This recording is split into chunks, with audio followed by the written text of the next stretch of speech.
Assalamualaikum warahmatullahi wabarakatuh. Alhamdulillahi wa kafa. Wassalatu wassalamu ala rasulihil mustafa wa ala alihi wa sahbihi wa man ihtada, amma ba'du. Dewan juri al-alim al-allamah yang saya ta'zimi dan mudah-mudahan dimuliakan oleh Allah. Hadirin kaum muslimin rahimakumullah. Kehidupan manusia saat ini seolah-olah terbagi menjadi dua kehidupan dunia yang berbeda. Pertama, manusia hidup di dunia nyata. Yang kedua, manusia hidup di dunia maya. Terkadang ada seseorang yang hidup di dunia nyata dengan sifat introvert, namun ketika dia menggunakan media sosial alias dunia maya, ia seolah-olah berubah menjadi seorang yang jago public speaking. Memang zaman sudah berubah, zaman sudah semakin cepat. Informasi menyebar dalam hitungan detik. Hanya dengan satu sentuhan jari saja kita dapat terhubung dengan ratusan bahkan ribuan orang di media sosial. Namun di balik kemudahan itu ada tantangan yang sangat besar bagi akhlak dan moralitas kita sebagai umat Islam. Maka penting bagi saya pada kesempatan kali ini akan membahas akhlak di era digital, menjaga etika dan persaudaraan di media sosial. Hadirin rahimakumullah. Media sosial itu ibarat pisau bermata dua. Ia bisa menjadi ladang pahala, namun bisa pula ia menjadi sumber dosa. Apabila kita menggunakan media sosial untuk hal-hal yang baik, maka jelas media sosial itu akan menjadi pahala bagi kita.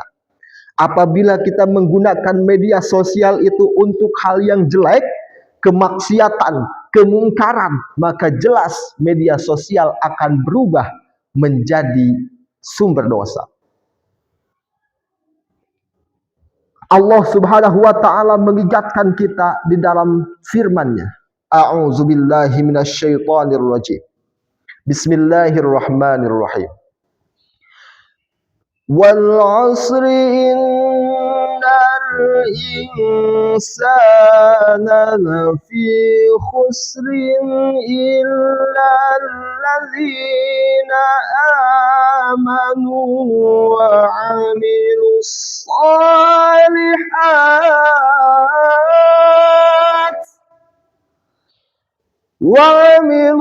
salihati wa tawasaw bil haqqi wa tawasaw bis sabr. Shadaqallahul azim, artinya demi masa sesungguhnya manusia benar-benar dalam kerugian. Illalladzina amanu, terkecuali orang-orang yang beriman, wa amilus shalihat, dan orang-orang yang beramal soleh, wa tawasau bil haqqi, dan saling berwasiat di dalam kebenaran dan saling berwasiat di dalam kesabaran.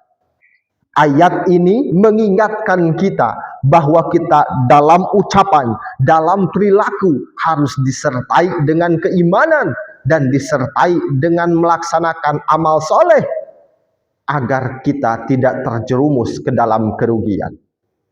Hadirin rahimakumullah, sebagai seorang muslim, saat kita aktif di media sosial, hendaknya kita berpikir dan hendaknya kita bertanya sebelum kita memosting, sebelum kita berkomentar, apakah ini baik, apakah ini bermanfaat, dan apakah ini diridhoi oleh Allah Subhanahu wa taala. Jangan sampai kita menggunakan media sosial hanya untuk gibah, namimah yang berpotensi memecah belah ukhuwah Islamiyah. Mengapa demikian? Karena Rasulullah Shallallahu Alaihi Wasallam bersabda, "Man kana yu'minu billahi wal yaumil akhir." Barang siapa yang beriman kepada Allah dan hari akhir, falyaqul khairan aw liyasmut, maka ucapkanlah ucapan yang baik, kalau tidak bisa lebih baik diam. Hadis ini sangat relevan bagi kita saat aktif di media sosial. Hendaknya jari kita dan lisan kita dijaga, etika dikedepankan, supaya jari dan lisan kita tidak menyakiti orang lain, jari dan lisan kita tidak membuat persaudaraan terpecah belah. Namun sedihnya, kita dapat saksikan akhir-akhir ini banyak perselisihan yang terjadi diakibatkan karena perbedaan pendapat, perbedaan pola pikir, perbedaan pilihan politik, hingga rasis tak terhindarkan, saling hina, saling mencemooh, saling mengolok-olok dan ingin menang sendiri. Padahal nilai persaudaraan itu lebih penting dibandingkan hanya menang dalam sebuah perdebatan. Hadirin kaum muslimin rahimakumullah. Kesimpulannya, jagalah etika kita di media sosial, sertai keimanan saat aktif di media sosial agar persaudaraan tetap erat. Al jama'atu rahmatun wal furqatu adzabun. Bersatu kita teguh, bercerai kita runtuh. Demikian yang dapat saya sampaikan. Terima kasih atas perhatiannya. Semoga kita semua menjadi manusia yang bermanfaat. Buah tomat, buah petei. Tamat euy. Wassalamualaikum warahmatullahi wabarakatuh.